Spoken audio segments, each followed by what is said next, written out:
포르투 마우리치오의 성 레오나르도 증거자.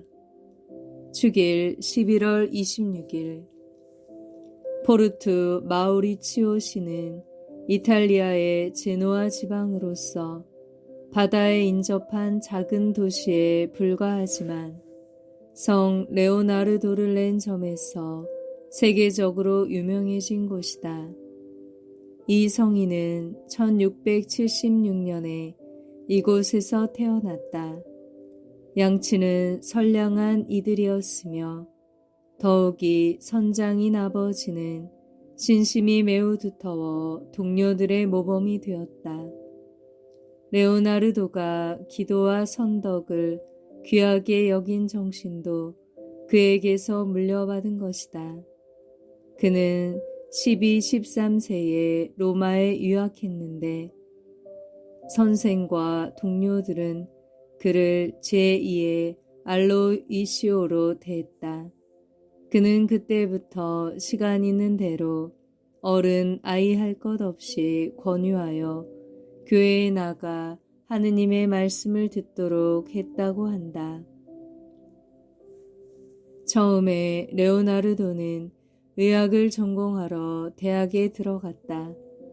그러나 얼마 후 수도원에 들어갈 생각이 우러났고 어느 수도회를 택하느냐는 번민 중에 있을 때 하루는 길가에서 두 사람의 프란시스코의 수사를 만나 매우 깊은 감명을 받았다.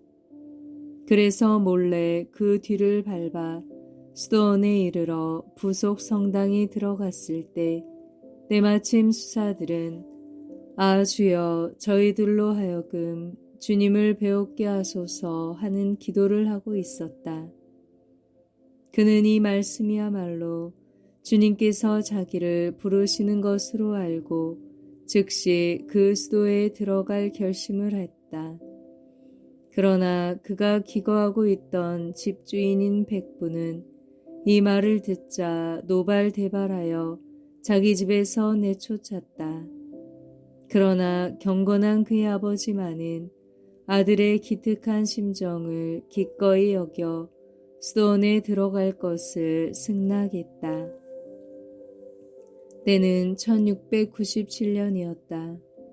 그는 수도원에 들어간 첫날부터 모든 규율을 면밀히 준수 실행하며 매주 한 가지 덕을 목표로 세워 이를 완전히 자기 것으로 만들고 마음을 어지럽히게 하는 일이 없었다.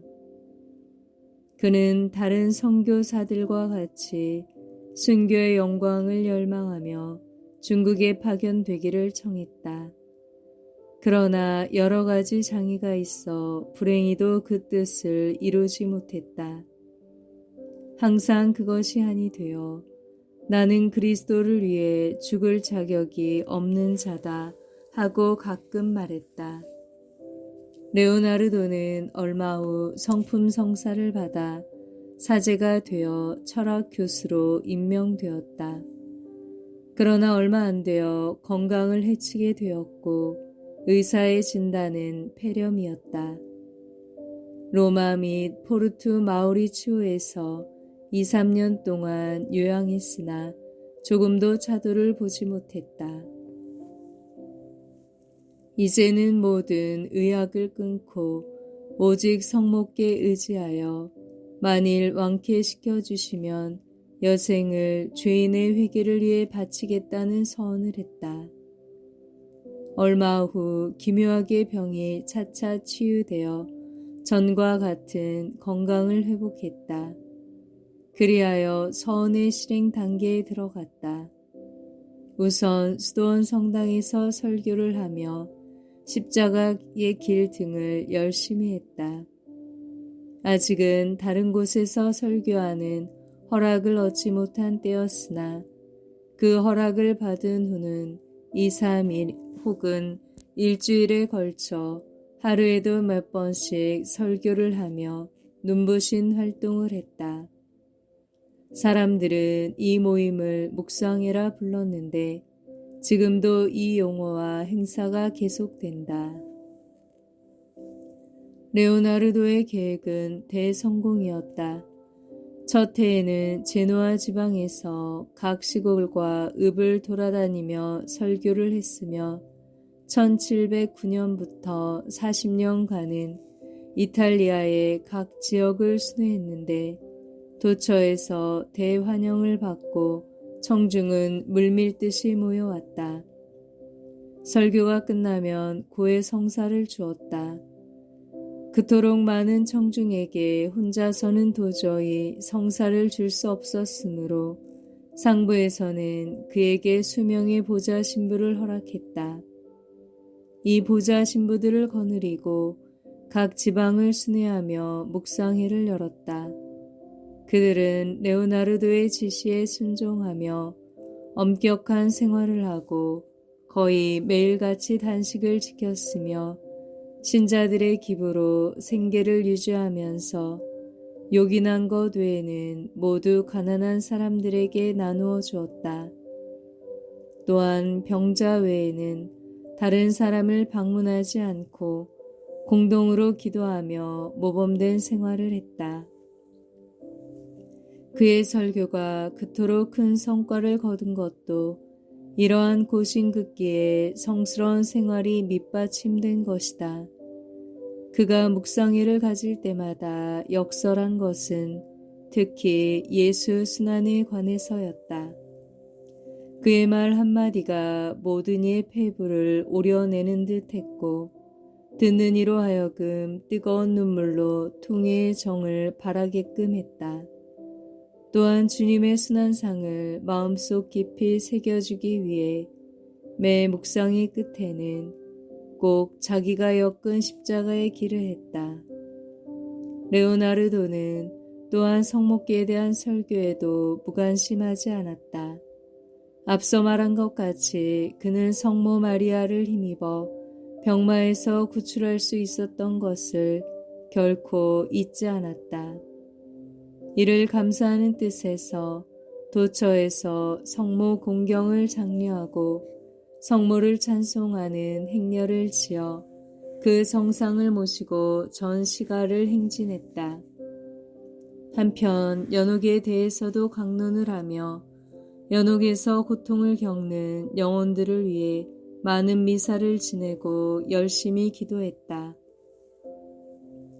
1749년에는 교황 베네딕토 14세가 레오나르도를 로마에 초청해 그곳 5 성당에서 묵상회를 개최하게 했는데 그때 군중들이 물밀듯이 밀려와 도저히 성당 안에서 할 수 없어 오게에서 설교하게 된 것도 한두 번이 아니었다. 제노아와 그 외의 지방에서도 대성황을 이루었다. 레오나르도는 코르시카 섬에까지 건너가 설교도 하며 그들의 분쟁을 화해시키는 조정 역할을 했으니 그의 발길은 전 이탈리아에 안 간 곳이 없다. 주님께서도 이를 가상히 여기시어 그의 손으로 기적을 많이 행하게 하셨다. 1749년에 교황은 다시 그를 로마에 초청하여 1750년 성년에 대해 신자들의 마음을 준비시키도록 했다. 물론 그때에도 수많은 청중을 흡수하여 야외에서 설교했고 교황도 친히 여러 차례에 걸쳐 참석했다. 다음에 그는 로마의 각 수도원에서 묵상회를 개최했는데 그때는 순교자의 피에 물든 콜로세움에서 처음으로 대규모의 십자 행렬을 했다. 그 후에도 각지에서 묵상회를 열었으며 1751년 11월 교황의 3번째 초청으로 다시 로마에 갔을 때는 이미 그의 나이 75세의 고령이었다. 그 여행에서 레오나르도는 병을 얻었고 동반자는 그에게 미사까지 중지시키며 절대 안정을 권유하였다. 그러나 그는 한 번의 미사는 모든 보물보다 더 큰 가치를 지닌다고 말할 뿐이었다. 죽음이 가까움을 느낀 그는 처음 수도복을 입은 로마의 성 보나벤투라 수도원에 가기를 희망했다. 하느님께서도 소원을 들어주셔서 11월 26일 저녁 6시경에 인연 깊은 수도원에 도착하여 그날 밤 11시경 이 세상을 떠났다. 전생에 75년, 그중 수도 생활이 54년, 또 그중 40년은 이탈리아 전 지역에 걸친 선교 여행이었다. 그의 유해는 지금도 로마에 있는 성 레오나르도 성당에 안치되어 있다. 1867년에 교황 비오 9세에 의해 시성식이 거행되었다. 교훈, 성 레오나르도의 생애의 대부분은 설교였다. 예수 순환, 성목계에 대한 존경을 그에게 배우자.